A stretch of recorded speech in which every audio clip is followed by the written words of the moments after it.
자, 어제 오전 저희가 속보로도 전해드렸던 내용인데요. 이재명 대표가 대북 송금 의혹과 관련해서 제3자 뇌물 혐의 등으로 기소됐습니다. 자, 윤석열 정부 들어서 이번이 5번째 기소죠. 이 기소 소식을 들었던 이재명 대표, 이런 반응을 보였습니다. 검찰이 좀 전에 제3자 뇌물 혐의 등으로 기소를 했는데 이에 대한 입장 있으십니까? 기소를 했다고 해요? 전에도 말씀드렸는데 검찰의 이 창작 수준이 갈수록 떨어지고 있습니다. 이 사건이 얼마나 엉터리인지는 우리 국민들께서 조금만 살펴봐도 쉽게 알 수 있습니다. 이럴 힘이 있으면 어려운 민생 챙기고 안보 경제 챙기시기 바랍니다. 이화영 전 부지사 판결 혹시 어떻게 보시는지요? 법원에선 이제 대표님이랑 이제 김성태 전 회장이랑 통화를 했다고 주장하고 있는데 이에 대해서는 어떻게 생각하시나요? 그래요. 좀 가십시다. 예. 자, 이재명 대표는 과거에도 본인의 사법 리스크와 관련된 질문을 받을 때마다 검찰이 소설을 쓰고 있다, 창작을 하고 있다, 이런 말을 자주 사용해 왔습니다. 자, 이번에도 역시 비슷한 표현을 사용한 건데, 지금 일단 이재명 대표가 3가지 재판을 받고 있어요. 그런데 어제 기소되면서 재판을 4번째 재판을 또 받게 된 겁니다. 그런데 이 형량으로 비교를 했을 때 이번에 대북 송금 의혹과 관련된 이 재판이 사실은 가장 부담스러울 것이다라는 예측이 나오고 있더군요. 그 민주당 내부에서 민주당 분들 얘기 들어보니까 이번 그 판결에 대해서 가장 긴장하고 있다. 네. 그런 얘기를 하더라고요. 실질적으로 유죄가 확정될 경우에는 집행유예가 없다라고 그래요. 그러니까 더구나 이제 형량이 뭐 10년 이상 될 거다라는 예상까지 나오고 있기 때문에 이재명 대표로서도 상당히 긴장할 수밖에 없는 그런 상황인 것 같은데 네. 문제는 저번에 이제 이재명 대표가 소설이다 이런 얘기 많이 하시잖아요. 네. 창작이다. 근데 저희도 기자 생활하면서 기사 쓰면은 그런 얘기 많이 들어요. 아, 그거 소설이야, 거짓말이야, 뭐 창작했어 이런 얘기 들었는데 나중에 보면 이제 그런 것들이 그 취재 내용이 대부분 사실일 경우로 드러나는 경우가 훨씬 많거든요. 네. 그게 소설이다, 창작이다 하면 구체적으로 뭐가 창작이고 뭐가 그 소설인지에 대해서 그 조목조목 밝혀야 되는데. 네. 아마 법정에서 이화영 그 부지사가 주장했던 그런 모든 것들이 다 판결 내용에 보면 그것을 믿을 수 없다, 진실성이 떨어진다 이렇게 판결을 하지 않았습니까? 그랬더니 네. 의원 중에 한 명은 뭐 이화영 지사 자체도 무죄다. 네. 그 판결이 잘못됐다 이렇게까지 얘기하고 있어요. 네.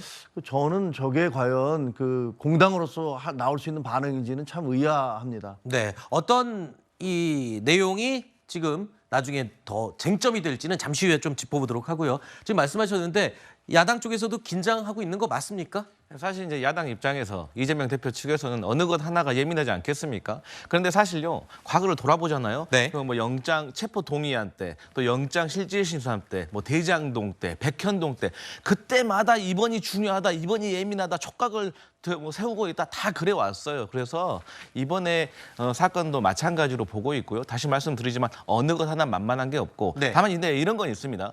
대장동 사건이라든지 백현동, 그리고 네. 이번에 대북 송금 같은 경우는 국민들이 느끼기에도 좀 큰 게이트 같이 느껴지잖아요. 그렇죠. 예. 그런데 사실 위증교사라든지 아니면 공직선거법이라는 것은 사람을 아냐 모르느냐, 뭐 검사 사칭을 했냐 안 했냐. 근데 그 검사 사칭도 본인이 전한 것도 아닙니다. 그래서 이러한 것들이 이런 대장동이나 이런 큰 사건들과 봤을 때 너무 지엽적이다. 그래서 대선 주자를 올가매려고 하는 것이 아니냐라는 시선이 많이 있다는 건 재판부도 알 것이라고 저는 생각합니다. 알겠습니다. 지금 앞서 진행되는 것도 뭐 만만치 않은 재판입니다만 지금 일반적으로 알려지기로도 이 대북 송금 같은 경우에는 오간 돈의 의혹의 돈 액수가 워낙 큰 데다가 여러 가지 법 조항이 또 저촉되는 것으로 지금 해석이 되고 있죠. 그래서일까요? 이재명 대표가 기소된 지 약 2시간 뒤에 민주당에서 공식 입장을 냈습니다. 한민수 대변인의 목소리입니다. 검찰은 왜 지난해 영장 기각 후에 기소하지 않고 이제 와서 추가 기소합니까? 명백한 정치 기소입니다. 검찰이 또다시 야당 탄압, 대통령의 정적 죽이기에 나섰습니다. 윤석열 정부의 무능과 실정을 가리려는 국면 전환용 기소입니다. 공항에서 자기는 이재명 대표를 모른다. 왜 이재명을 위해 뭐 일을 하느냐. 이런 식의 뉘앙스의 말을 하는 걸 이제 기억을 합니다. 경기도에 그 수많은 예산이 있는데 쌍방울이 대납을 합니까? 이재명 대표가 경기도지사로서 방북을 추진한다면은 그런 뒷돈이 필요합니까? 전혀 상식적이지 않지요. 자, 어제에 이어서 오늘도 역시 추가로 기소된 이 당대표를 엄호하는 목소리들이 곳곳에서 나왔습니다.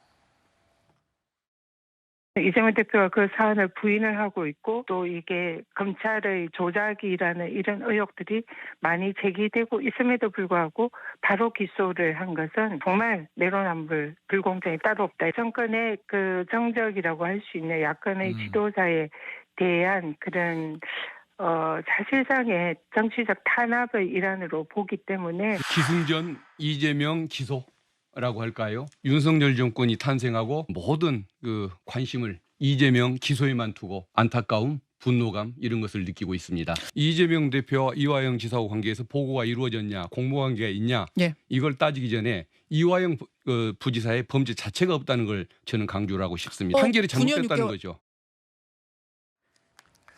자, 국면 전환용이다. 정치적인 의도가 있는 기소다. 이런 게 지금 민주당의 반응입니다.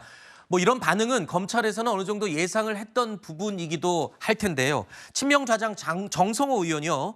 일련의 각본에 따른 결과다라면서 아주 전격적으로 엄호에 나섰네요.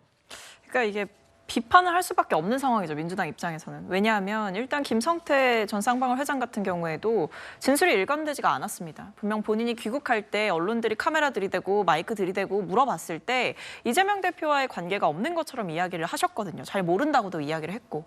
근데 나중에 가서는 뭐 쌍방울이 경기도를 위해서 그 큰 금액을 대납했다라고 하는 것 자체가 사실 그 대북 송금의 동기가 경기도를 위해서였던 게 저는 말이 안 된다라고 생각하고, 민주당 입장에서는 계속 이야기를 드리는 게 쌍방울의 그 주가 조작, 결국에 그 대북 송금을 매개로 해가지고 주가 조작을 해서 사익을 추구하려고 했던 것 아니냐라는 관점으로 일관되게 보고 있기 때문에 결국 쌍방울의 그 대북 송금의 동기는 이재명 대표가 아니라 결국 본인의 이익 챙기기였다, 이렇게 보고 있는 것이고, 수사 과정에서 이제 뭐 해외 재산 도피라든지 아니면 국가보안법 위반 혐의라든지 아니면 주가 조작 이런 부분과 관련해서는 제대로 처벌받지 않았다, 이 부분을 들어서 결국 김성태 전 쌍방울 회장의 진술이 번복되고 바뀌는 과정 가운데 검찰의 회유와 일정 정도의 뭔가 형량을 조절하는 그런 협상이 있었던 거 아니냐를 의심하고 있기 때문에 저는 항소심에서 굉장히 이 부분을 다퉈볼 만하다고 생각합니다. 네, 물론 검찰이 주장해왔던 내용들이 방금 말씀하신 민주당에서 반발하고 있는 내용이기도 한데,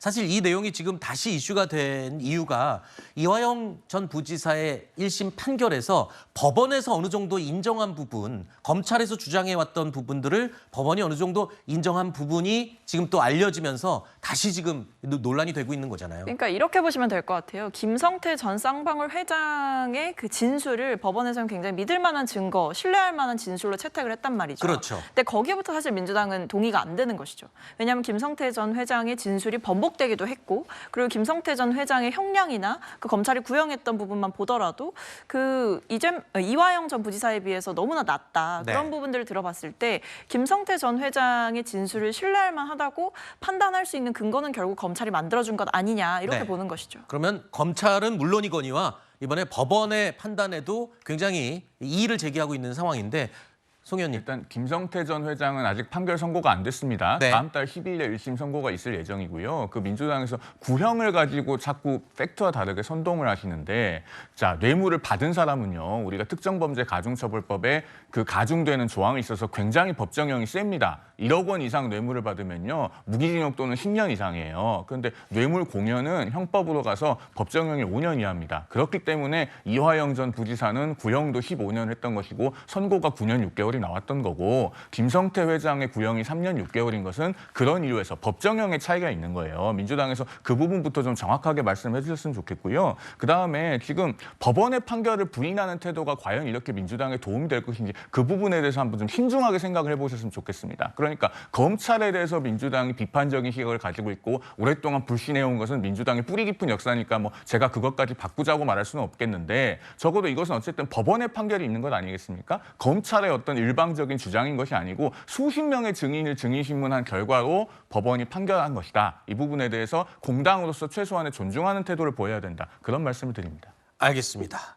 자, 그런데 일단 네 번째 재판이 함께 진행될 것으로 예상이 되면서 하나 좀 일정상의 이재명 대표의 문제가 생길 것으로 보인다라는 예측이 나오고 있습니다. 말하자면 이 최악의 경우에는 한 주에 재판을 4번이나 받아야 되는 경우도 생길 수 있는 이 상황인데, 이렇게 되면은 제대로 된 당무 수행이 과연 당 대표로서 가능하겠냐라는 우려의 목소리가 나오고 있습니다.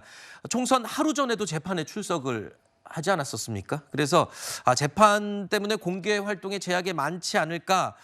심지어는요, 이 중앙지법뿐만 아니라 수원지법에 지금 재판이 잡힐 경우에는 여의도 국회에서 41km를 오가야 되는 그런 상황이 되거든요. 여러분, 반나절 이상을 오가는 데만 써버려야 되는 상황이다. 그렇기 때문에 혹시 이 대표 측에서 관할지 변경 요청을 할 가능성이 있지는 않을까, 이런 얘기도 들리는데 법적으로 이게 가능합니까? 저런 경우에요. 이제 이송을 하려면 특별한 사정이 있어야 된다고 형사소송법에서는 그렇게 규정을 하고 있습니다. 네. 그러니까 이 사건은 지금 그 사건의 토지 관할이 수원지법이죠. 왜냐하면 경기도청을 관할하고 그다음에 당시에 이제 이재명 대표의 주소지도 수원지법 관할이었습니다. 그래서 수원지법에 지금 공소 제기가 된 것인데, 관련 사건들도 다 수원에 있어요. 네. 대북 송금 사건, 뭐 안부수시 항소심, 그다음에 이화영 전 부지사 항소했으니까 항소심도 수원 고법에 있고, 이렇기 때문에 저는 이송 요청이 받아들여질 가능성은 거의 없다, 이렇게 보고 있습니다.